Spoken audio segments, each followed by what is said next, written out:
위험해요. 거기서 물러나세요. 절벽 끝에 서 있는 남자를 본 젊은 여자가 숨을 헐떡이며 달려왔습니다. 여자는 남자의 팔을 붙잡았습니다. 그리고 힘껏 뒤로 끌어당겼습니다. 온몸이 상처투성이인 이 남자는 대체 누구일까요? 그리고 왜 이 깊은 산속 절벽까지 와서 스스로 목숨을 끊으려 했던 걸까요? 우선 살아야 해요. 운명적인 여자를 만난 남자. 그의 기적 같은 이야기가 지금 시작됩니다. 이야기 시작 전 구독과 좋아요 눌러주시고 어디에서 듣고 계신지 댓글 남겨주시면 그곳에 행운이 깃들기 바라겠습니다. 그날 새벽 하늘에서는 비가 쏟아지고 있었습니다. 12살이었던 강우진은 깊은 잠에서 깨어났습니다. 이상한 소리가 들렸기 때문이었죠. 복도에서 들려오는 낮은 목소리였습니다. 우진이는 살금살금 방문을 열고 밖을 내다봤습니다. 복도는 어두웠고 빗소리만 창문을 두드리고 있었습니다. 그때였습니다. 계단 위에 누군가 서 있는 게 보였습니다. 형 준현이었습니다. 14살이었던 형은 잠옷 차림으로 계단 난간을 붙잡고 서 있었습니다. 그리고 형의 앞에는 계모가 서 있었습니다. 우진이는 본능적으로 몸을 숨겼습니다. 복도 구석에 있던 장롱 뒤로 몸을 숨긴 거였죠. 심장이 두근거렸습니다. 왠지 모를 불안감이 온몸을 감쌌습니다. 형, 이 시간에 왜 나왔어? 우진이는 숨을 죽이고 지켜봤습니다. 계모의 목소리가 들렸습니다. 낮고 차가운 목소리였습니다. 너만 사라지면 돼. 무슨 말인지 이해할 수 없었습니다. 하지만 그 목소리의 냉기는 어린 우진이도 느낄 수 있었습니다. 그 순간이었습니다. 형이 비틀거렸습니다. 계단 끝에서 균형을 잃은 거였죠. 형의 손이 필사적으로 난간을 붙잡았습니다. 손가락이 하얗게 질릴 정도로 꽉 잡았습니다. 어머니. 형이 애타게 불렀습니다. 하지만 계모는 움직이지 않았습니다. 아니, 한 발짝 앞으로 다가갔습니다. 그리고는 천천히, 아주 천천히 형의 손가락을 난간에서 떼어냈습니다. 마치 벌레를 떼어내듯 무심하게 말이죠. 으악! 형의 비명이 집안을 가득 채웠습니다. 몸이 공중으로 떨어졌습니다. 계단 아래로 계속 떨어졌습니다. 쿵, 쿵, 쿵. 둔탁한 소리가 3번 울렸습니다. 형의 몸이 계단을 구르는 소리였습니다. 그리고는 고요해졌습니다. 우진이는 장롱 뒤에서 몸을 떨고 있었습니다. 눈을 크게 뜨고 입을 막고 숨도 제대로 쉬지 못한 채 말이죠. 형이 떨어지기 직전 잠깐 동안이었지만 형과 눈이 마주쳤었습니다. 형의 눈빛을 우진이는 평생 잊을 수 없을 것 같았습니다. 두려움과 배신감, 그리고 동생을 향한 미안함까지 담긴 그 눈빛을요. 계모는 천천히 계단을 내려갔습니다. 서두르지 않았습니다. 마치 산책을 하듯 느긋하게 한 계단 내려갔습니다. 계단 아래에 쓰러진 형에게 다가간 계모는 무릎을 굽혔습니다. 형의 코앞에 손을 가져다 대더니 숨을 확인했습니다. 그리고는 작게 중얼거렸습니다. 됐네. 그 순간 집안에 불이 켜졌습니다. 무슨 일이야? 아버지의 목소리였습니다. 놀라서 달려나온 아버지는 계단 아래를 내려다봤습니다. 준현아. 아버지가 비명을 질렀습니다. 그런데 이상했습니다. 아버지의 첫마디가 이상했습니다. 또 사고냐? 또라는 말이 우진이의 귀에 꽂혔습니다. 무슨 의미일까요? 전에도 이런 일이 있었다는 걸까요? 계모는 그새 얼굴을 바꿔놓았습니다. 눈물을 흘리며 울부짖기 시작했습니다. 여보, 준현이가 계단에서 미끄러졌어요. 완벽한 연기였습니다. 방금 전까지 차갑게 형의 손을 떼어낸 그 사람이 맞나 싶을 정도로 슬픔에 젖은 목소리였습니다. 곧 구급대원들이 도착했습니다. 경찰도 왔습니다. 집안은 순식간에 난리가 났습니다. 사람들이 들락날락했고 카메라 플래시가 터졌습니다. 형은 들것에 실려나갔습니다. 하얀 천으로 덮인 채로요. 경찰이 아버지에게 물었습니다. 현장을 목격한 사람이 있습니까? 아버지는 고개를 저었습니다. 저희 부부만 있었습니다. 아이들은 다 자고 있었고요. 그때 아버지의 눈이 복도 쪽을 향했습니다.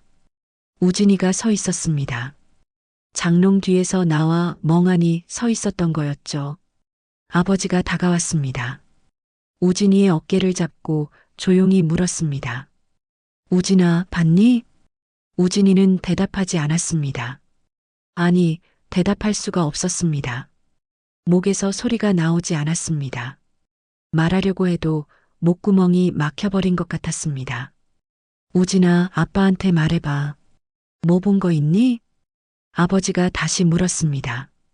우진이는 고개를 떨궜습니다. 그저 바닥만 바라볼 뿐이었습니다. 그날 이후 우진이는 말을 하지 않았습니다.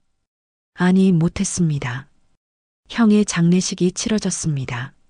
많은 사람들이 찾아왔습니다. 모두들 불쌍한 아이라며 고개를 저었습니다. 우진이는 장례식장 내내 한마디도 하지 않았습니다. 누가 말을 걸어도 고개만 끄덕이거나 저을 뿐이었습니다. 장례식이 끝난 날 밤 우진이는 형의 방에 혼자 들어갔습니다. 형의 책상, 형의 침대, 형의 옷장, 모든 게 그대로였습니다. 하지만 형은 없었습니다. 우진이는 책상 서랍을 열었습니다. 그 안에는 며칠 전 형이 몰래 건네준 작은 선물이 들어 있었습니다. 우진이의 생일 선물로 준비한 모형 비행기였습니다. 그걸 꺼내 들고 우진이는 소리 없이 울었습니다. 말도 없이 눈물만 흘렸습니다. 그런데 이상한 일이 또 생겼습니다. 우진이의 걸음걸이가 달라진 겁니다. 한쪽 다리를 끄는 듯한 부자연스러운 걸음으로 바뀌었습니다. 걱정된 아버지는 우진이를 병원에 데려갔습니다. 의사는 온갖 검사를 했습니다. 엑스레이도 찍고 신경검사도 했습니다. 하지만 결과는 똑같았습니다. 신체적으로는 아무런 이상이 없습니다. 의사가 말했습니다. 심리적인 문제인 것 같습니다. 큰 충격을 받으면 이런 증상이 나타날 수 있습니다. 아버지는 한숨을 쉬었습니다. 계모는 우진이를 물끄러미 바라봤습니다. 그리고 속으로 생각했습니다. 이 아이는 스스로 무너졌구나. 계모는 안심했습니다. 말도 못하고 제대로 걷지도 못하는 아이. 이런 아이가 무슨 위협이 되겠습니까? 설령 그날 밤 뭔가를 봤다 해도 말을 하지 못하니 문제될 게 없었습니다. 계모는 조용히 미소 지었습니다. 그리고 마음속으로 다짐했습니다. 이제 하나만 더 정리하면 돼. 그렇게 세월이 흘렀습니다. 우진이는 30살이 되었습니다. 하지만 여전히 말을 하지 않았습니다. 걸음걸이도 그대로였습니다. 한쪽 다리를 끌며 걷는 모습은 18년 전 그대로였죠. 집안 사람들은 우진이를 이상한 아이로 여겼습니다. 아니, 이제는 이상한 사람이 되어버렸습니다. 아버지 강현우 회장은 바쁜 사람이었습니다. 회사 일에만 매달려 있었죠. 우진이에게는 관심조차 없었습니다. 계모 서미경은 자신의 친아들 강도윤만을 아꼈습니다. 도윤이는 이제 26살이었습니다. 똑똑하고 영리했습니다. 무엇보다 말을 잘했습니다. 회장인 아버지의 마음에 쏙 들었죠. 어느 날 아침이었습니다. 회장실에서 대화가 오갔습니다. 도윤이를 기획실장으로 임명할까 해.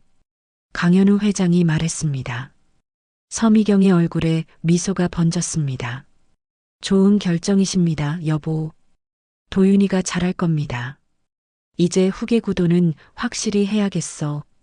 회장의 말에 서미경은 고개를 끄덕였습니다. 하지만 마음 한구석에 불안이 남아 있었습니다. 우진이었습니다. 비록 말도 못하고 제대로 걷지도 못하지만 우진이는 엄연히 회장의 둘째 아들이었습니다. 피를 나눈 아들이었죠. 혹시라도 회장님 마음이 변하면 서미경은 그 생각을 떨쳐낼 수가 없었습니다. 마지막 변수를 정리해야 했습니다. 며칠 후 서미경은 우진이를 찾아갔습니다. 우진이는 자신의 방에서 조용히 책을 보고 있었습니다. 말은 하지 않았지만 글은 읽을 수 있었습니다. 우진아. 서미경이 다정하게 불렀습니다. 우진이는 고개를 들었습니다. 날씨도 좋은데 등산이나 갈까? 어머니랑 단둘이. 서미경은 웃고 있었습니다. 부드러운 미소였습니다. 우진이는 잠시 망설였습니다. 하지만 거절할 방법이 없었습니다. 말을 할 수 없었으니까요. 다음 날 아침 서미경은 도시락까지 준비했습니다. 오늘 등산 간다며? 나도 같이 갈까? 회장이 물었습니다. 아니에요, 여보. 회사 일이 바쁘시잖아요. 우진이랑 둘이 다녀올게요. 서미경은 부드럽게 거절했습니다. 차에 오르며 서미경이 말했습니다. 우진아, 휴대폰은 차에 두고 가자. 산에서는 자연을 즐겨야지. 우진이는 고개를 끄덕였습니다. 차는 서울을 벗어나 지방으로 향했습니다. 한참을 달려 도착한 곳은 인적이 드문 시골 산이었습니다. 여기 공기 참 좋다, 그렇지? 서미경이 말했습니다. 우진이는 대답하지 않았습니다. 아니, 할 수 없었습니다. 등산로를 따라 올라갔습니다. 우진이의 걸음은 느렸습니다. 다리를 끌며 천천히 올라갔습니다. 서미경은 앞서 걸으며 가끔 뒤를 돌아봤습니다. 괜찮니? 천천히 와. 친절한 말투였습니다. 하지만 우진이는 알 수 없었습니다. 그 눈빛 속에 담긴 차가운 계산을요. 1시간쯤 올랐을까요? 서미경이 갑자기 멈춰 섰습니다. 여기가 좋겠다. 주변을 둘러보며 중얼거렸습니다. 그곳은 절벽이 있는 곳이었습니다. 아래를 내려다보니 아찔할 정도로 깊었습니다. 나무들이 우거져 있었고 사람의 흔적은 전혀 보이지 않았습니다. 서미경이 절벽 가까이 다가갔습니다. 우진아, 이리 와봐. 우진이가 천천히 다가갔습니다. 서미경은 아래를 내려다보고 있었습니다. 형 생각나지 않니? 서미경이 조용히 물었습니다. 우진이의 몸이 굳었습니다. 형? 준현이 형? 18년 전 계단에서 떨어진 형. 그때도 이랬지. 비가 오던 밤이었어. 서미경의 목소리가 낮아졌습니다. 우진이가 뒤돌아보려는 순간이었습니다. 서미경의 손이 우진이의 등을 밀었습니다. 강하게. 흑. 우진이의 몸이 앞으로 쏠렸습니다. 발이 땅에서 떨어졌습니다. 하늘이 보였습니다. 나무가 보였습니다. 그리고 형의 얼굴이 보였습니다. 18년 전 떨어지던 그 순간의 형 얼굴이 눈앞에 겹쳐졌습니다. 우진이의 몸은 아래로 떨어졌습니다. 서미경은 절벽 위에서 아래를 내려다봤습니다. 우진이의 몸이 나무 사이로 사라지는 게 보였습니다. 바위에 부딪히는 소리가 들렸습니다. 그리고는 고요해졌습니다. 서미경은 천천히 주변을 살폈습니다. 아무도 없었습니다. CCTV도 없었습니다. 우진이가 메고 있던 작은 가방을 집어들었습니다. 그 안에서 지갑과 신분증을 꺼냈습니다. 그리고 절벽 아래로 던져버렸습니다. 이번엔 끝이야. 서미경이 중얼거렸습니다. 그녀는 천천히 산을 내려갔습니다. 서두르지 않았습니다. 차에 올라타 거울을 봤습니다. 머리를 정리하고 옷에 먼지를 털어냈습니다. 그리고는 눈물을 흘리는 연습을 했습니다. 우진이가 우진이가 실족했어요. 완벽한 연기였습니다. 차 시동을 걸며 서미경은 미소 지었습니다. 이제 방해물은 없었습니다. 도윤이가 기획실장이 되고 언젠가는 회장 자리에 오를 겁니다. 모든 게 자신의 계획대로 흘러가고 있었습니다. 서미경은 여유롭게 차를 몰았습니다. 한편 절벽 아래에서는 우진이의 몸이 나뭇가지에 걸려 있었습니다. 의식은 없었습니다. 온몸은 상처투성이었습니다. 하지만 숨은 붙어 있었습니다. 미약하게나마 심장은 뛰고 있었습니다. 기적이었습니다. 까악. 까마귀 울음소리가 들렸습니다. 우진이는 천천히 눈을 떴습니다. 온몸이 욱신거렸습니다. 숨을 쉴 때마다 갈비뼈가 찢어지는 것 같았습니다. 신음이 새어나왔습니다. 18년 만에 처음 내는 소리였습니다. 말은 아니었지만 고통의 신음이었습니다. 우진이는 천천히 몸을 움직여 봤습니다. 오른팔이 나뭇가지 사이에 끼어 있었습니다. 그 덕분에 더 아래로 떨어지지 않았던 겁니다. 조심스럽게 몸을 빼냈습니다. 온몸이 상처투성이었습니다. 옷은 찢어져 있었고 피가 곳곳에 말라붙어 있었습니다. 주변을 둘러봤습니다. 나무들이 울창했습니다.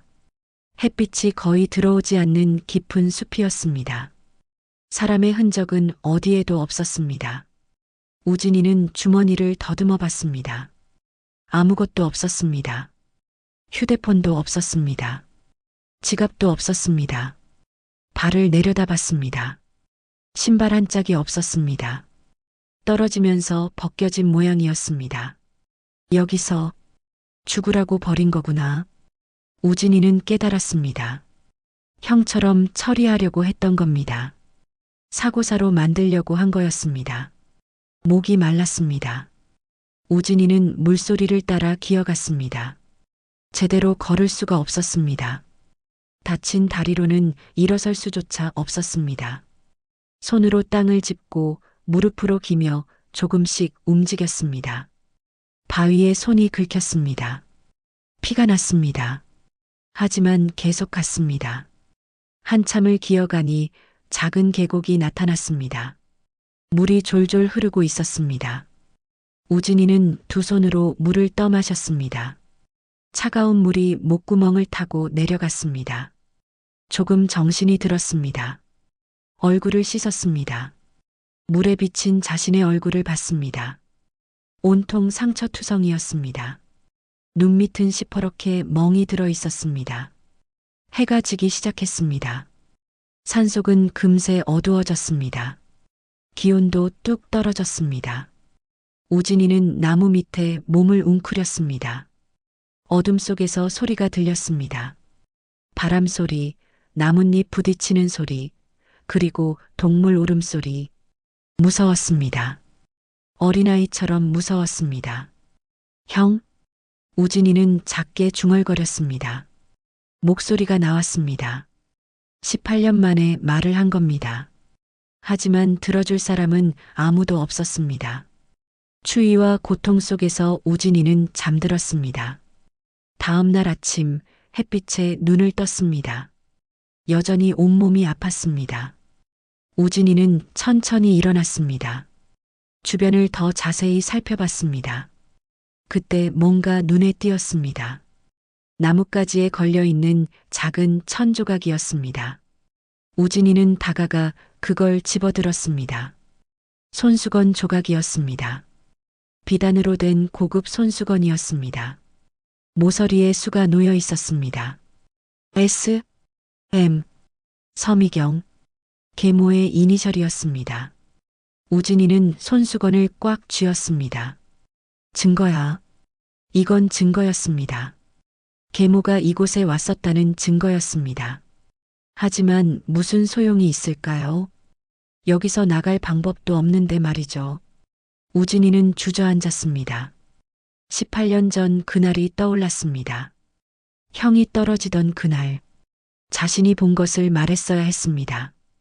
경찰에게, 아버지에게, 누구에게라도 말했어야 했습니다. 하지만 무서웠습니다. 겁이 났습니다. 그래서 입을 다물었습니다.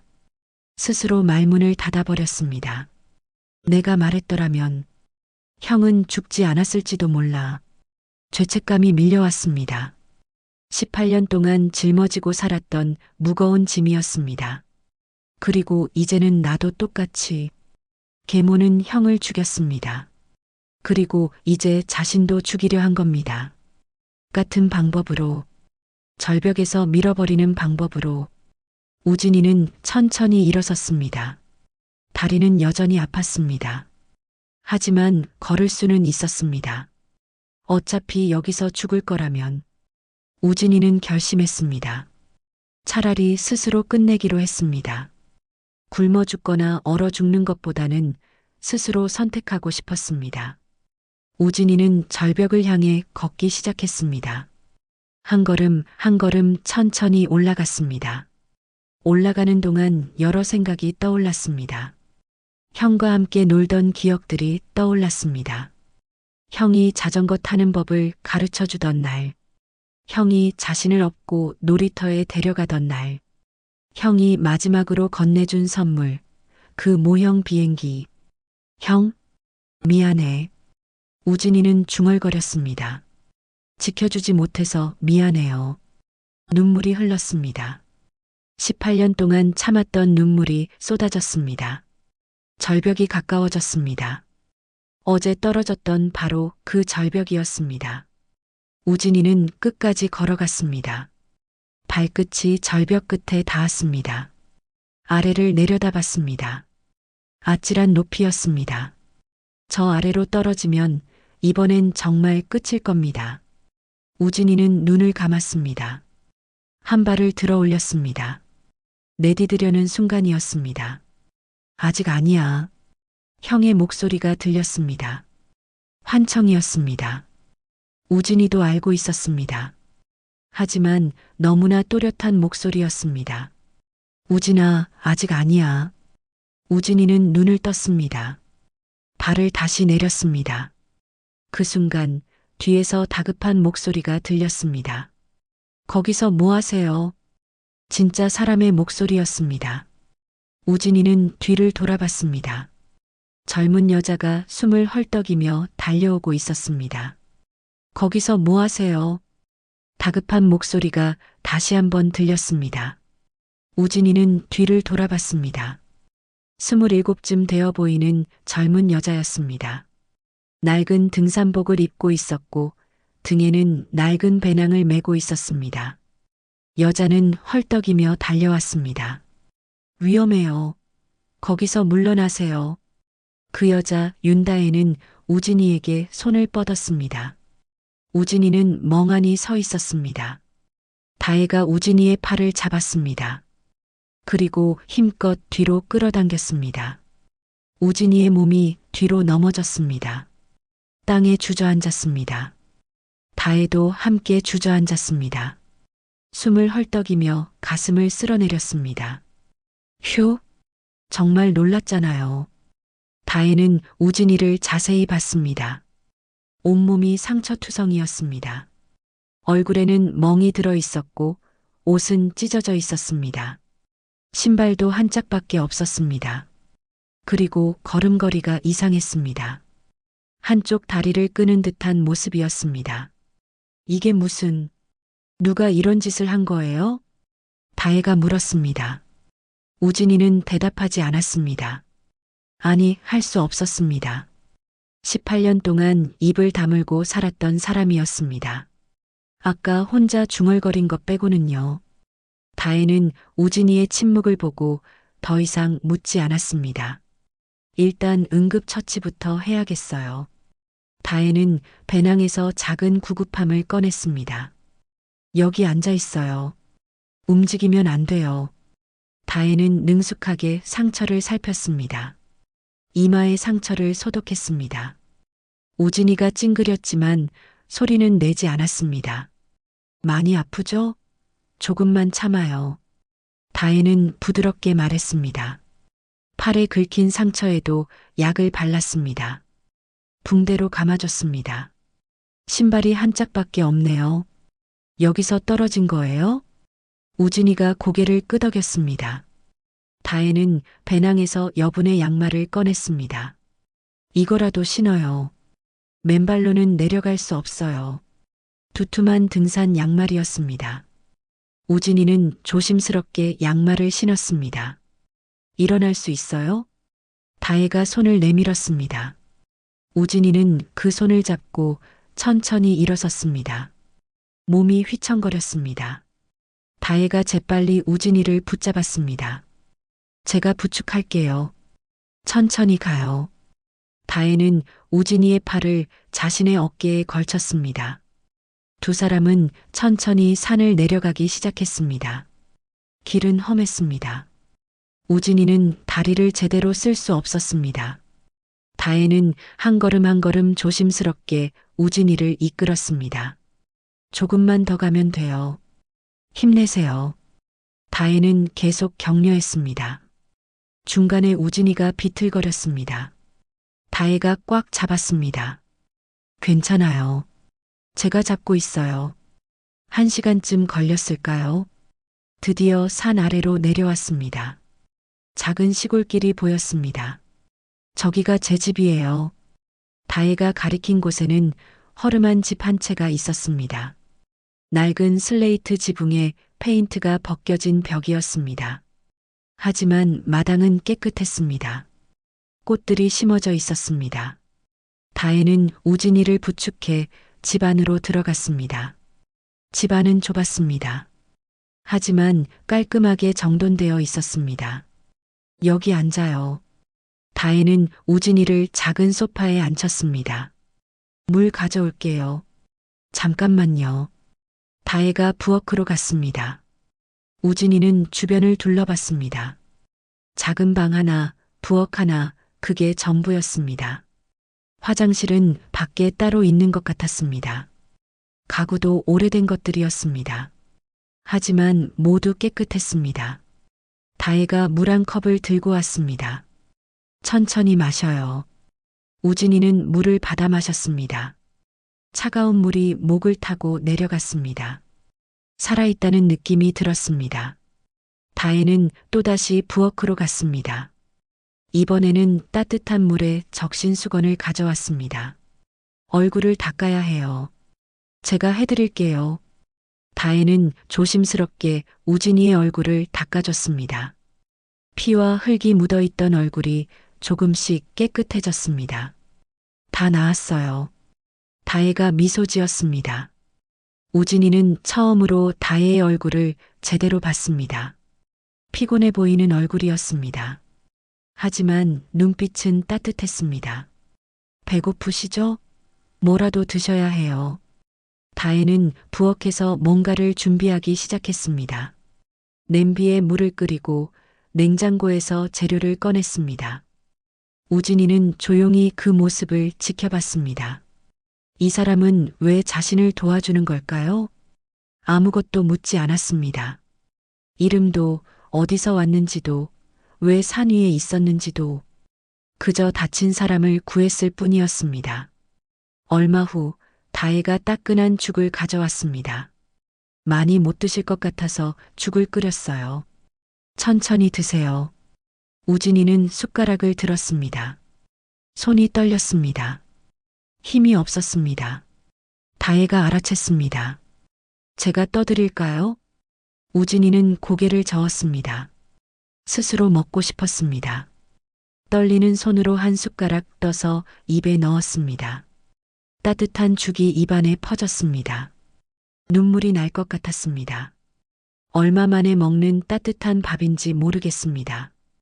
다혜는 우진이가 다 먹을 때까지 옆에 앉아 있었습니다. 아무 말도 하지 않았습니다. 그저 조용히 함께 있어줬습니다. 우진이가 죽을 다 먹자 다혜가 그릇을 치웠습니다. 이제 쉬셔야 해요. 침대에서 주무세요. 다혜가 작은 방을 가리켰습니다. 우진이는 고개를 저었습니다. 소파에서 자겠다는 뜻이었습니다. 안 돼요.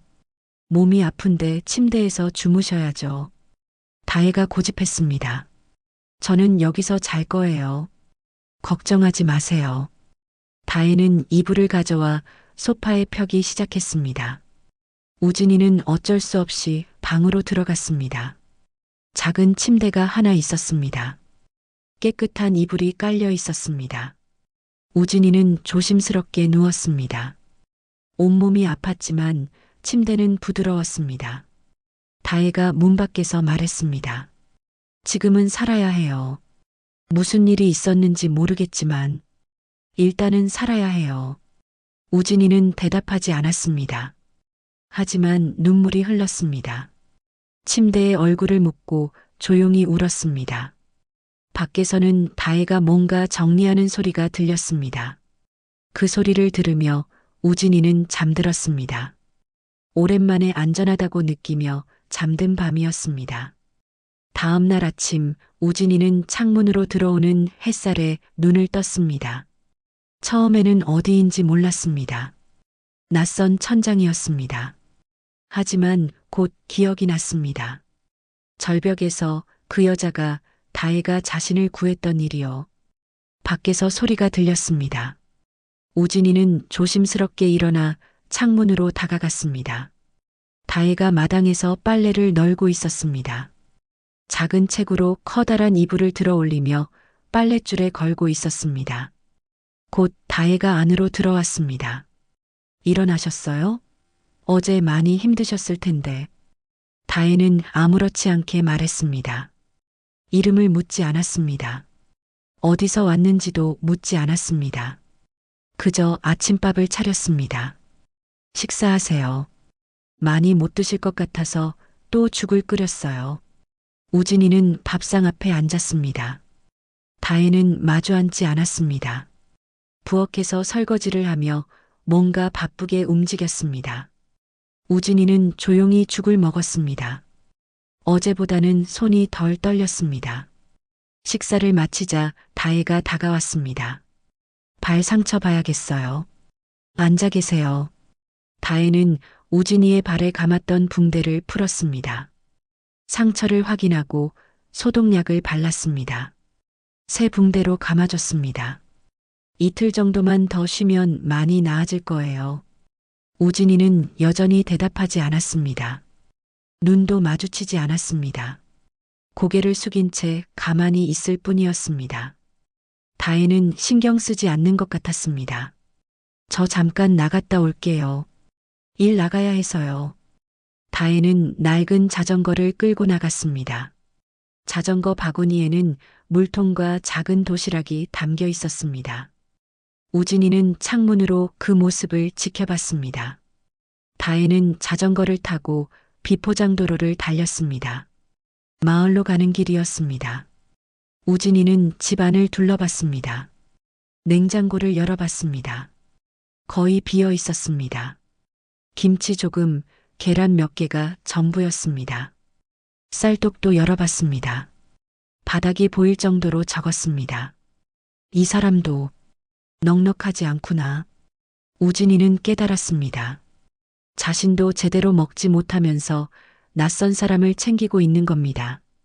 오후가 되어서야 다혜가 돌아왔습니다. 땀범벅이 된 얼굴이었습니다. 품팔이를 한 모양이었습니다. 하지만 손에는 비닐봉지를 들고 있었습니다. 제가 좋아하는 빵이 있어서 사왔어요. 같이 먹어요. 다혜는 빵과 우유를 꺼냈습니다. 둘이 먹기에는 충분하지 않은 양이었습니다. 다혜는 빵 하나를 우진이에게 건넸습니다. 자신은 반쪽만 먹었습니다. 우진이는 그 모습을 봤습니다. 며칠이 지났습니다. 다혜는 매일 아침 일을 나갔습니다. 저녁에 돌아와서는 밥을 차렸습니다. 우진이에게 묻지 않았습니다. 캐묻지도 않았습니다.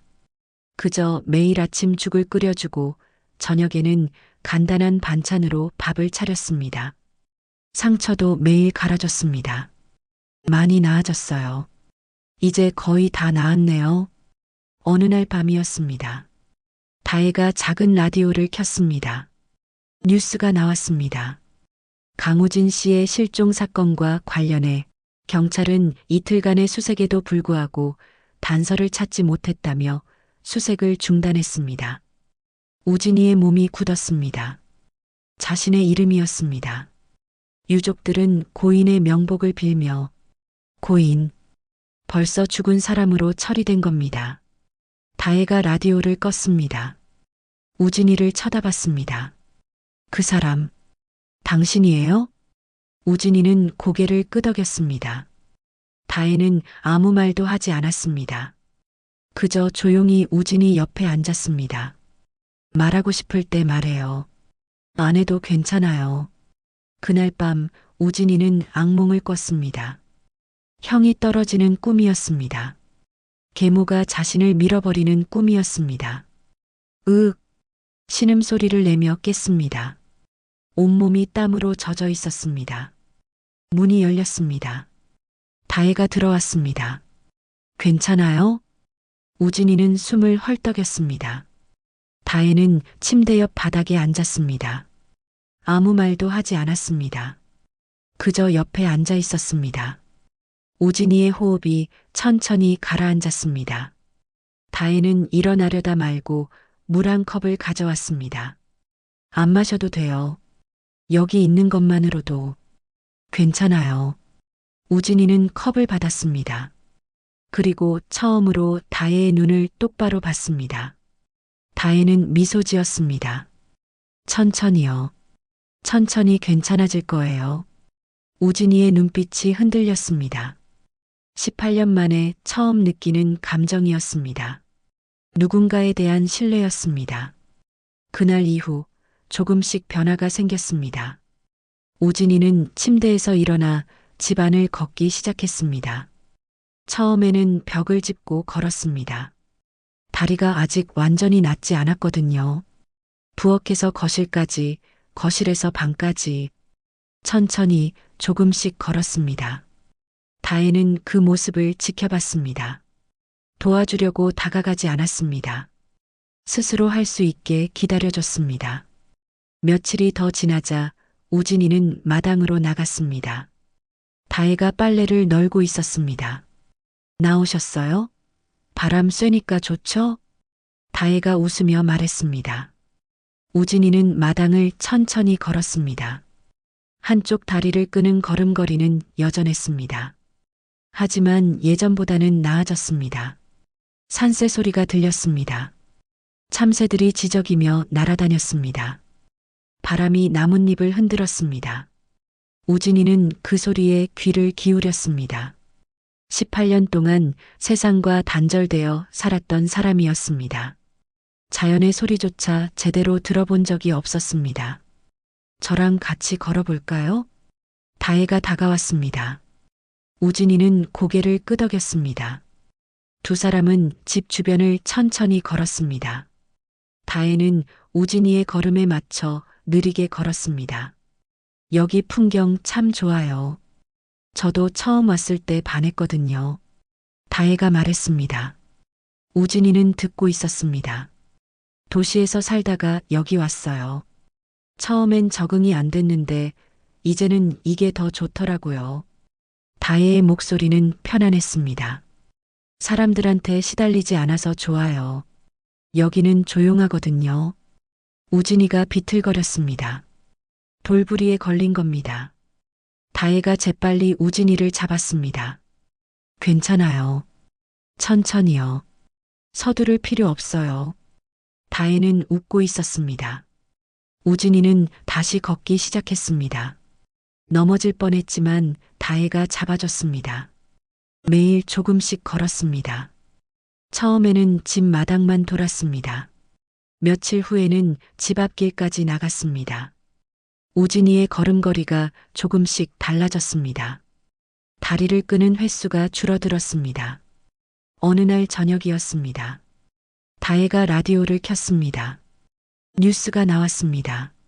재벌가의 차남으로 알려진 고 강우진 씨의 장례식이 오늘 조촐하게 치러졌습니다. 우진이는 라디오를 응시했습니다.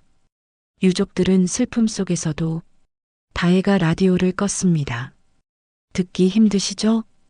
우진이는 고개를 끄덕였습니다. 자신은 살아있는데 세상은 자신이 죽었다고 믿고 있었습니다. 장례식까지 치렀다는 말에 묘한 감정이 들었습니다. 나는 이제 진짜로 죽은 사람이구나. 그 생각이 들자 이상하게도 마음이 편해졌습니다. 죽은 사람은 아무것도 하지 않아도 됩니다. 죽은 사람은 과거에 얽매이지 않아도 됩니다. 며칠이 더 지났습니다. 어느 날 아침 다혜가 계단에서 빨래 바구니를 옮기고 있었습니다. 우진이는 방에서 그 모습을 봤습니다. 바구니가 너무 무거워 보였습니다. 다혜가 계단을 내려오다 비틀거렸습니다. 발을 헛디딘 겁니다. 몸이 앞으로 쏠렸습니다. 조심! 우진이의 입에서 소리가 나왔습니다. 큰 소리였습니다. 또렷한 목소리였습니다. 다혜는 간신히 난간을 잡고 균형을 잡았습니다. 바구니는 바닥에 떨어졌습니다. 다혜는 그대로 얼어붙었습니다. 천천히 우진이를 돌아봤습니다. 지금 말씀하신 거예요? 우진이도 놀란 표정이었습니다. 자신도 모르게 말이 나온 겁니다. 18년 만에 제대로 된 말이었습니다. 다혜가 다가왔습니다. 정말 말할 수 있었네요. 다혜의 눈에 눈물이 고였습니다. 우진이는 입을 열었습니다. 다시 한번 말하려 했습니다. 하지만 쉽지 않았습니다. 목이 막히는 것 같았습니다. 천천히요. 괜찮아요. 다혜가 우진이 앞에 앉았습니다. 우진이는 숨을 깊게 들이마셨습니다. 그리고 천천히 입을 열었습니다. 죄송합니다. 목소리가 갈라졌습니다. 떨렸습니다. 하지만 분명한 말이었습니다. 다혜는 눈물을 흘렸습니다. 왜요?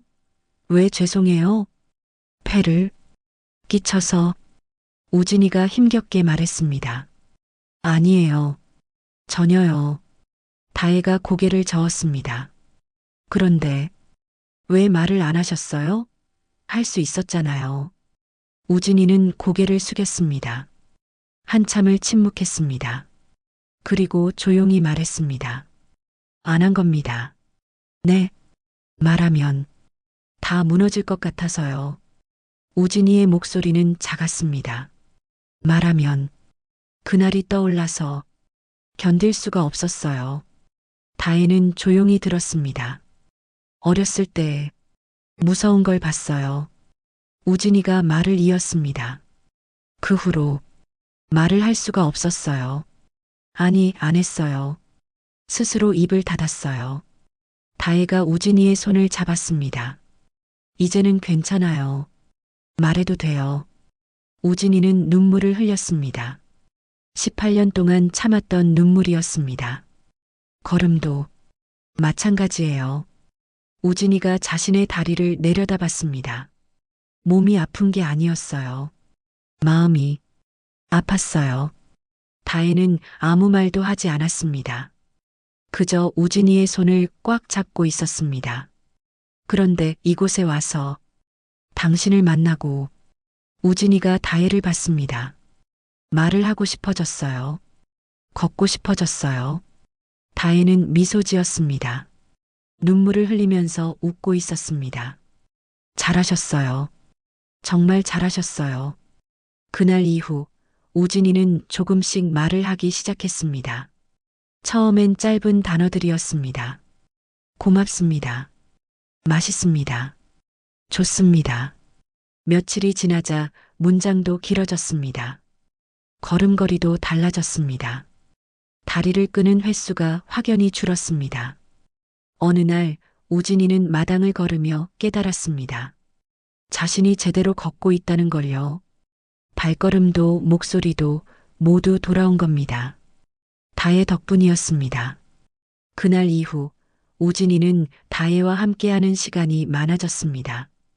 아침에는 함께 산책을 했습니다.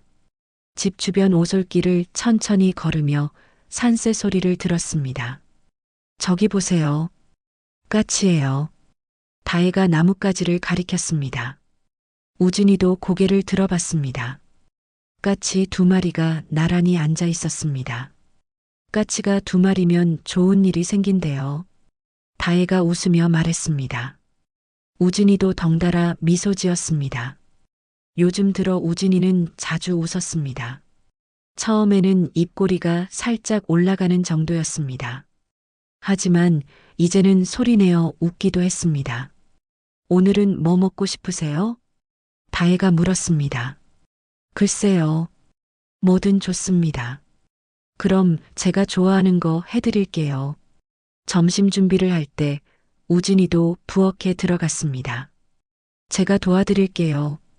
괜찮아요. 쉬세요. 아니에요. 저도 뭔가 하고 싶어요. 우진이는 채소를 다듬기 시작했습니다. 서툴렀습니다. 칼질도 익숙하지 않았습니다. 재벌가에서 자랐지만 부엌 일은 해본 적이 없었습니다. 말을 하지 않고 살던 18년 동안에도 혼자 있었을 뿐이었습니다. 다혜가 옆에서 지켜봤습니다. 천천히 하세요. 손 다쳐요. 우진이는 조심스럽게 팔을 썰었습니다. 다혜가 웃었습니다. 점점 잘하시네요. 함께 만든 점심은 맛있었습니다. 비록 우진이가 한 건 파 썬 것밖에 없었지만 함께 만들었다는 사실이 좋았습니다. 며칠 후 다혜가 아팠습니다. 그날 아침부터 얼굴이 안 좋았습니다.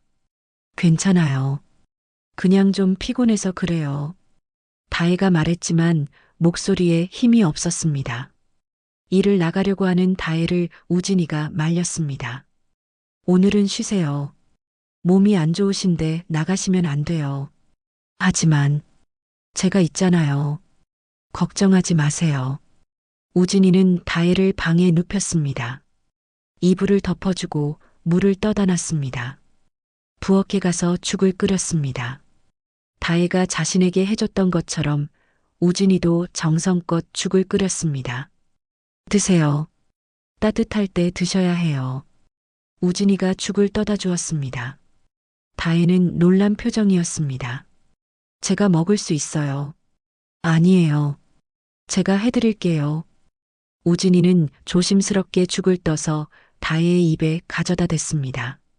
다혜는 눈물이 날 것 같았습니다. 밤이 되어도 다혜의 열이 내리지 않았습니다. 우진이는 밤새 다혜 옆에 앉아 있었습니다. 물수건으로 이마를 닦아주고 이불을 덮어주고 물을 갈아주었습니다. 새벽녘이 되어서야 다혜의 열이 조금 내렸습니다. 다혜가 눈을 떴습니다. 계속 깨어 계셨어요? 네. 괜찮으세요? 많이 나아졌어요. 고마워요. 다혜가 미소 지었습니다. 이제 사람 같네요. 네. 처음 봤을 때는 그냥 상처 입은 짐승 같았어요. 눈빛이 그랬거든요. 다혜가 말했습니다. 하지만 이제는 달라요. 눈빛도 표정도 모든 게 달라졌어요. 우진이는 다혜를 바라봤습니다. 자신도 느끼고 있었습니다. 변하고 있다는 걸, 살아있다는 걸, 누군가를 돌보고 싶다는 걸. 며칠이 더 지났습니다. 우진이는 자신의 변화를 깨달았습니다. 다혜가 어디를 가든 시선이 따라갔습니다. 다혜가 웃으면 자신도 기분이 좋아졌습니다. 다혜가 힘들어하면 자신도 마음이 아팠습니다. 어느 날 다혜가 자전거를 타고 마을에 갔습니다. 금방 올게요. 장 좀 보고 올게요. 평소보다 늦어졌습니다. 해가 지고 어두워지는데도 다혜는 돌아오지 않았습니다. 우진이는 불안했습니다. 대문 앞을 서성이며 길을 바라봤습니다. 무슨 일이 생긴 걸까? 다친 건 아닐까? 온갖 걱정이 머릿속을 가득 채웠습니다. 마침내 자전거 소리가 들렸습니다. 다혜가 돌아온 겁니다. 늦어서 죄송해요. 자전거 바퀴가 펑크 나서. 다혜가 미안한 표정으로 말했습니다. 우진이는 다가가 다혜를 살폈습니다. 다치신 데는 없으세요? 네, 괜찮아요. 정말요? 어디 안 다치셨어요? 우진이의 목소리에 다급함이 묻어났습니다. 다혜가 우진이를 봤습니다. 걱정하셨어요? 우진이는 고개를 끄덕였습니다. 많이요. 다혜의 얼굴이 붉어졌습니다. 며칠 후 다혜의 휴대폰이 울렸습니다. 다혜의 표정이 굳어졌습니다. 네, 알겠습니다. 네. 통화를 끄는 다혜의 얼굴이 어두웠습니다. 무슨 일이에요? 우진이가 물었습니다. 아무것도 아니에요. 얼굴이 안 좋으신데요. 다혜는 한숨을 쉬었습니다. 예전에 일했던 곳 사장님이에요. 돈을 빌려줬는데 갚으라고 하네요. 얼마나요? 200만 원이요. 큰 돈은 아니지만 지금은 없어요. 우진이의 표이 굳어졌습니다. 협박하는 건 아니죠? 아니에요. 그냥 돈이 필요한가 봐요. 하지만 다혜의 목소리는 떨렸습니다. 우진이는 다혜 앞에 섰습니다. 제가 뭐라도 할 수 있을 텐데. 괜찮아요. 천천히 갚으면 돼요. 하지만 우진이는 마음이 편치 않았습니다. 자신을 구해준 사람, 아무 조건 없이 돌봐준 사람이 힘들어하고 있는데 자신은 아무것도 할 수 없다는 게 답답했습니다. 내가 뭔가 할 수 있어야 하는데. 그날 밤 두 사람은 마당에 나와 앉았습니다. 별이 쏟아질 것 같았습니다. 별이 많네요. 다혜가 하늘을 올려다봤습니다. 네. 우진이도 하늘을 봤습니다. 잠시 침묵이 흘렀습니다. 다혜가 먼저 말을 꺼냈습니다. 저도 한때 버려진 사람이었어요. 네. 가족한테요. 쓸모없다고 짐이라고 버려졌어요. 다혜의 목소리가 떨렸습니다. 그래서 여기 왔어요. 혼자 살기로 했어요. 우진이는 다혜를 바라봤습니다. 그래서 당신을 보고 그냥 지나칠 수 없었어요. 절벽에 서 있는 당신을 보는데 제 모습 같았거든요. 다혜가 눈물을 닦았습니다. 우진이는 다혜의 손을 잡았습니다. 처음으로 먼저 손을 잡은 겁니다. 당신은 나한테 말이 막혔습니다. 무슨 말을 해야 할지 몰랐습니다. 하지만 한 가지는 확실했습니다. 이 사람을 잃고 싶지 않다는 것. 이 사람이 자신에게 얼마나 소중한지 우진이는 깨달았습니다. 이것이 사랑이라는 감정이구나 하고요. 며칠 후 비가 내렸습니다. 여름 장마였습니다. 빗소리가 지붕을 두드렸습니다. 다혜와 우진이는 마루에 나란히 앉아 빗소리를 듣고 있었습니다. 빗소리 좋아요. 다혜가 조용히 말했습니다. 우진이는 대답하지 않았습니다. 빗소리를 들으면 그날이 떠올랐거든요. 형이 떨어지던 그날 밤의 빗소리가요. 다혜가 우진이의 표정이 어두워진 걸 알아챘습니다. 괜찮으세요? 네, 괜찮습니다. 하지만 목소리에 힘이 없었습니다. 우진이는 결심했습니다. 이제 말해야 한다고요. 모든 걸 털어놓아야 한다고요. 저 말씀드릴 게 있어요. 우진이가 조용히 말했습니다. 다혜가 우진이를 봤습니다. 무슨 말씀이세요? 제 과거요. 왜 제가 그 절벽에 있었는지 모든 걸 말씀드리고 싶어요. 다혜는 고개를 끄덕였습니다. 듣고 있어요. 우진이는 깊게 숨을 들이마셨습니다. 제 형도 가족한테 죽었어요. 다혜의 눈이 커졌습니다. 제가 12살 때였어요. 형은 14살이었죠. 우진이의 목소리가 떨렸습니다. 그날도 비가 왔어요. 지금처럼 이렇게요. 빗소리가 더 거세졌습니다. 새벽에 소리가 들려서 깼어요. 복도로 나갔더니 계단 위에 형이 서 있었어요. 우진이는 그날 밤을 떠올렸습니다. 그리고 형 앞에는 계모가 있었어요. 저는 본능적으로 몸을 숨겼어요. 장롱 뒤에 숨어서 지켜봤죠. 다혜는 숨을 죽이고 들었습니다. 계모가 말했어요. 너만 사라지면 되라고요. 우진이의 손이 떨렸습니다. 형이 비틀거렸어요. 계단에서 떨어질 것 같았죠. 형이 난간을 필사적으로 붙잡았어요. 형이 어머니라고 불렀어요. 도와달라고요. 우진이의 목소리가 갈라졌습니다. 그런데 계모가 형의 손가락을 난간에서 하나씩 떼어냈어요. 천천히, 아주 천천히요. 다혜의 얼굴이 창백해졌습니다. 형이 떨어졌어요. 계단 아래로. 쿵, 쿵, 쿵. 그 소리가 아직도 귓가에 맴돌아요. 피가 흐르고 형은 움직이지 않았어요. 우진이는 눈물을 흘렸습니다. 계모는 천천히 계단을 내려갔어요. 형에게 다가가서 숨을 확인했어요. 그리고 됐네라고 중얼거렸어요. 마치 할 일을 끝낸 것처럼요. 다혜의 손이 입을 막았습니다. 곧 집안에 불이 켜졌어요. 아버지가 달려나왔고 구급차가 왔고 경찰도 왔어요. 계모는 울부짖었어요. 완벽한 연기였어요. 모두가 사고라고 믿었죠. 우진이는 다혜를 봤습니다. 아버지가 저한테 물었어요. 봤니? 라고요. 하지만 저는 대답할 수 없었어요. 목에서 소리가 나오지 않았어요. 무서웠어요.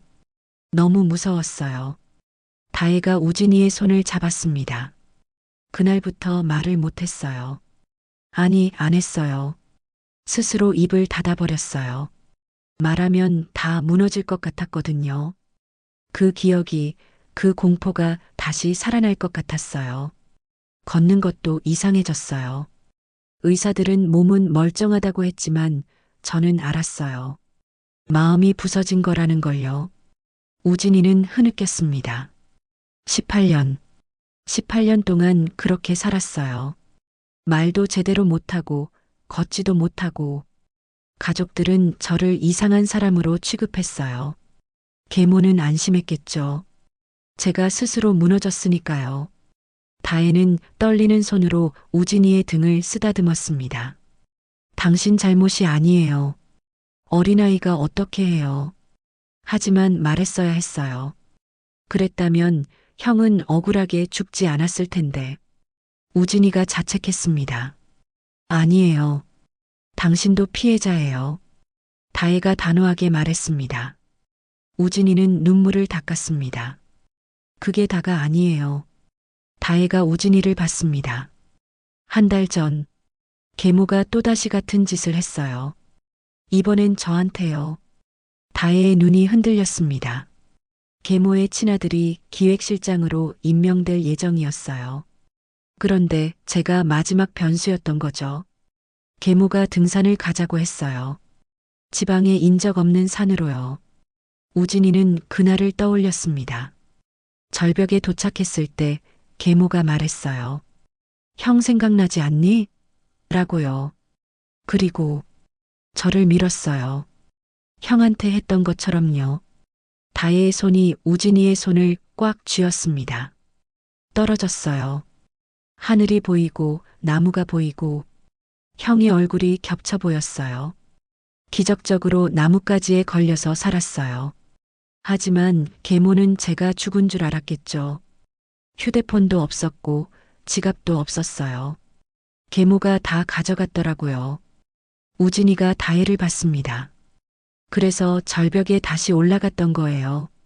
스스로 끝내려고요. 형한테 미안했어요.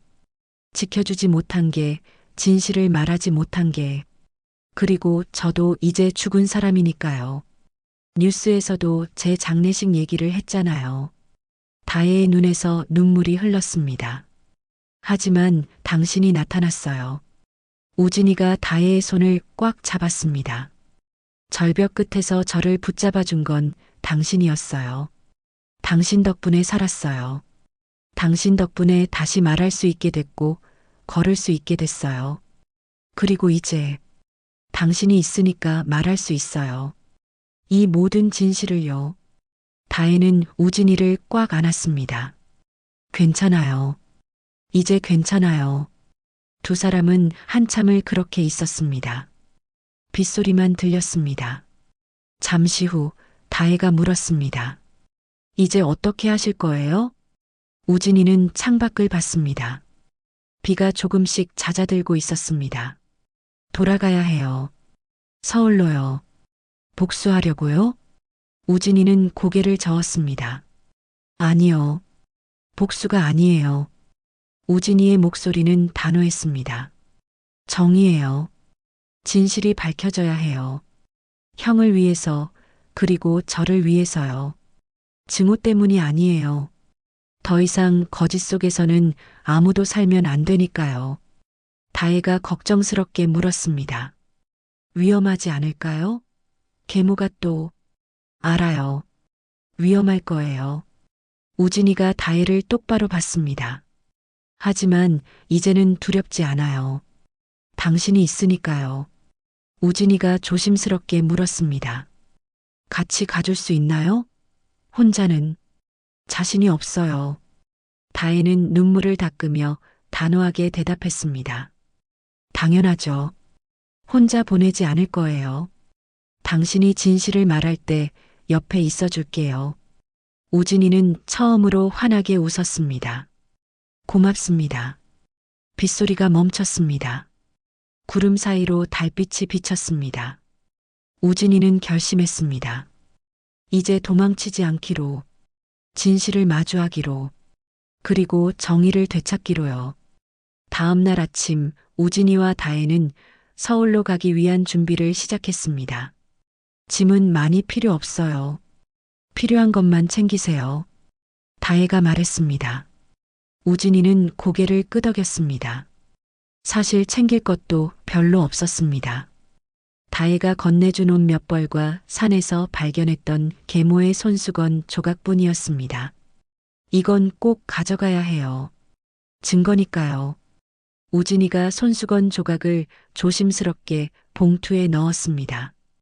두 사람은 시외버스를 타고 서울로 향했습니다.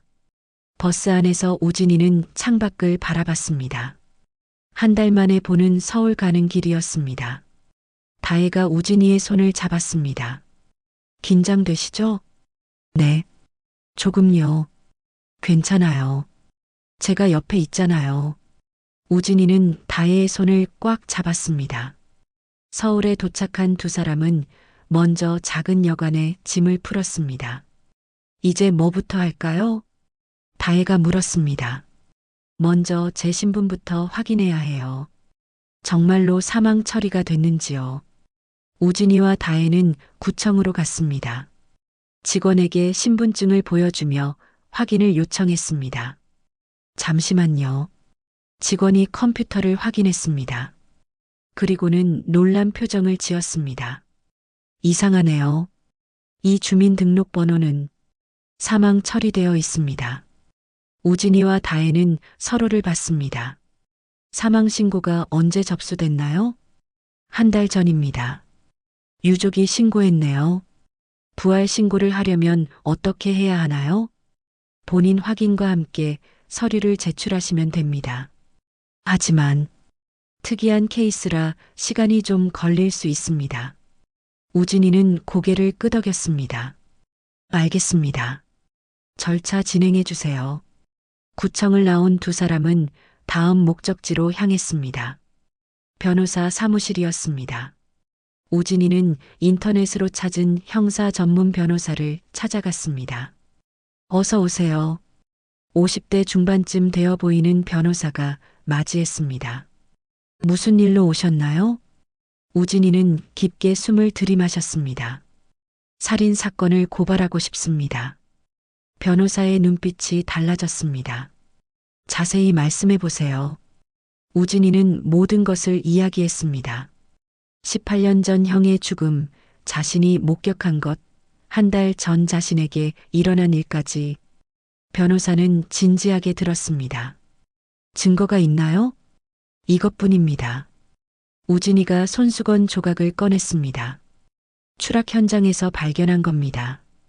계모의 이니셜이 새겨져 있어요. 변호사가 손수건을 자세히 봤습니다. 이것만으로는 부족합니다. 더 많은 증거가 필요해요. 어떤 걸 찾아야 하나요? 먼저 형의 사고 당시 기록을 입수해야 합니다. 경찰 보고서, 부검 기록, 현장 사진 같은 것들이요. 변호사가 메모하며 말했습니다. 그리고 최근의 사건, 당신이 추락한 사건도 조사해야 합니다. 계모의 차량 이동 기록을 확인할 수 있을까요? 법원 명령이 있으면 가능합니다. 하지만 시간이 걸릴 겁니다. 우진이는 고개를 끄덕였습니다. 그리고 하나 더 있습니다. 변호사가 말했습니다. 당신이 목격자라는 게 가장 중요한 증거입니다. 하지만 18년이 지났어요. 법정에서 신빙성을 인정받으려면 준비가 필요합니다. 알겠습니다.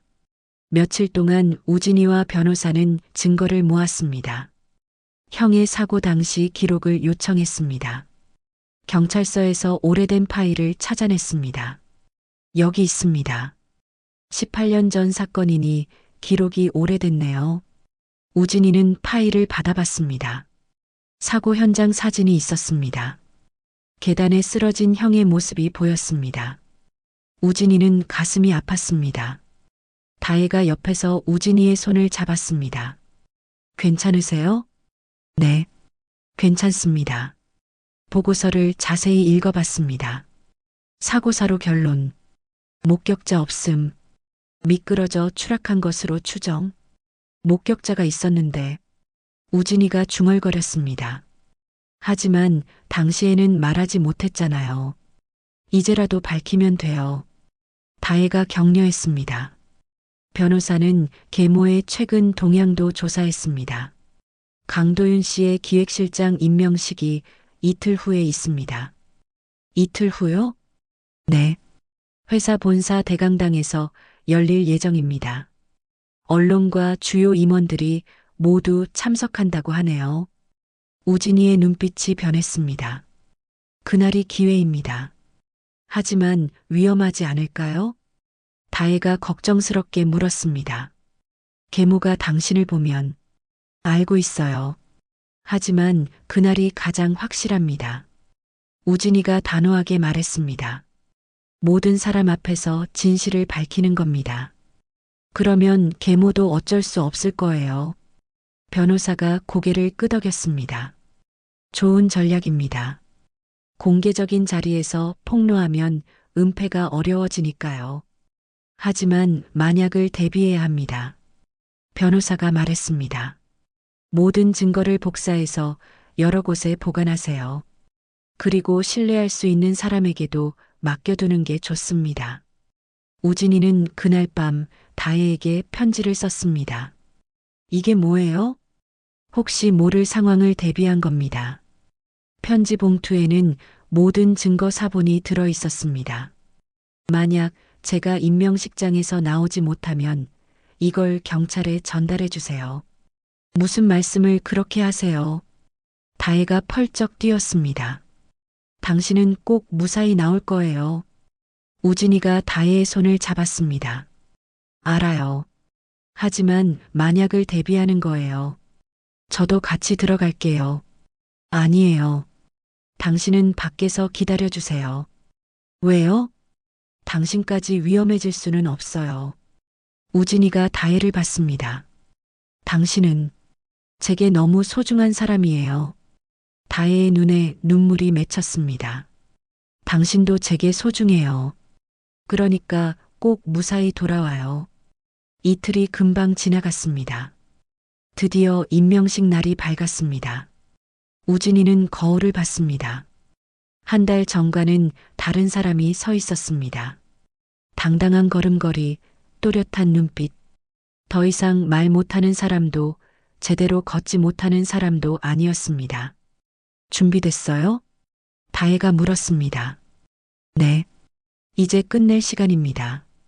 우진이는 깊게 숨을 들이마셨습니다. 형, 이제 진실을 밝힐게요. 조금만 기다려주세요. 두 사람은 회사 본사로 향했습니다. 마침내 모든 것이 드러날 순간이 다가오고 있었습니다. 회사 본사 건물 앞에 도착했습니다. 우진이는 높은 건물을 올려다봤습니다. 18년 만에 보는 아버지의 회사였습니다. 긴장되시죠? 다혜가 우진이의 손을 잡았습니다. 네. 하지만 괜찮아요. 우진이가 다혜를 봤습니다. 당신이 있으니까요. 두 사람은 손을 꽉 잡았습니다. 여기서 기다려주세요. 금방 나올게요. 꼭 무사히 나와야 해요. 다혜의 눈에 눈물이 맺혔습니다. 우진이는 건물 안으로 들어갔습니다. 대강당은 2층에 있었습니다. 계단을 올라가며 우진이는 심호흡을 했습니다. 이제 끝이야. 형, 조금만 기다려줘. 대강당 앞에 도착했습니다. 문틈 사이로 안이 보였습니다. 많은 사람들이 앉아 있었습니다. 임원들, 언론사 기자들, 그리고 단상에는 아버지와 계모, 그리고 도윤이가 있었습니다. 사회자의 목소리가 들렸습니다. 이제 강도윤 이사를 기획실장으로 임명하는 식을 진행하겠습니다. 박수 소리가 들렸습니다. 우진이는 문 손잡이를 잡았습니다. 손이 떨렸습니다. 할 수 있어. 나는 할 수 있어. 우진이는 문을 열었습니다. 끽. 문 여는 소리에 모두가 돌아봤습니다. 우진이가 당당하게 걸어 들어왔습니다. 더 이상 다리를 끌지 않았습니다. 똑바로 힘차게 걸었습니다. 사람들이 웅성거렸습니다. 저 사람 누구야? 왜 들어오는 거지? 단상의 사람들이 우진이를 봤습니다. 계모의 얼굴이 하얗게 질렸습니다. 도윤이는 눈을 크게 떴습니다. 아버지 강현우 회장은 믿을 수 없다는 표정이었습니다. 오, 우진아? 회장의 목소리가 떨렸습니다. 우진이는 단상 앞까지 걸어갔습니다. 마이크를 집어들었습니다. 여러분, 안녕하십니까? 우진이의 목소리가 강당에 울려 퍼졌습니다. 또렷하고 단호한 목소리였습니다. 저는 강우진입니다. 강현우 회장의 둘째 아들이죠. 사람들이 술렁거렸습니다. 저는 죽지 않았습니다. 계모가 의자를 붙잡고 일어났습니다. 뭐 하는 거예요? 당장 나가요. 하지만 우진이는 멈추지 않았습니다. 18년 전 제 형 강준현이 계단에서 떨어져 죽었습니다. 모두가 사고라고 믿었죠. 하지만 사고가 아니었습니다. 우진이는 계모를 똑바로 봤습니다. 살인이었습니다. 강당이 술렁였습니다. 저는 그날 밤 모든 걸 봤습니다. 우진이의 목소리가 커졌습니다. 계모가 형의 손을 난간에서 떼어낸 것을, 형이 떨어지는 것을 모두 봤습니다. 계모가 소리쳤습니다. 거짓말이에요. 이건 조작이에요. 조작이 아닙니다. 우진이가 서류 봉투를 꺼냈습니다. 여기 증거가 있습니다. 우진이는 첫 번째 서류를 꺼냈습니다. 형의 사고 당시 부검 기록입니다. 추락 전 손목에 멍이 있었다고 나와 있습니다. 누군가 손목을 잡았다는 증거죠. 두 번째 서류를 꺼냈습니다. 그리고 한 달 전 저도 같은 방법으로 살해당할 뻔했습니다. 우진이는 손수건 조각을 꺼냈습니다. 이건 제가 떨어진 현장에서 발견한 겁니다. 계모의 손수건이죠. 이니셜이 새겨져 있습니다. 계모의 얼굴이 새하얗게 질렸습니다. 그리고 이건 계모의 차량 블랙박스 기록입니다. 우진이가 태블릿을 들어 보였습니다. 한 달 전 그날 계모는 저와 함께 지방의 산으로 갔습니다. 인적이 없는 곳으로요.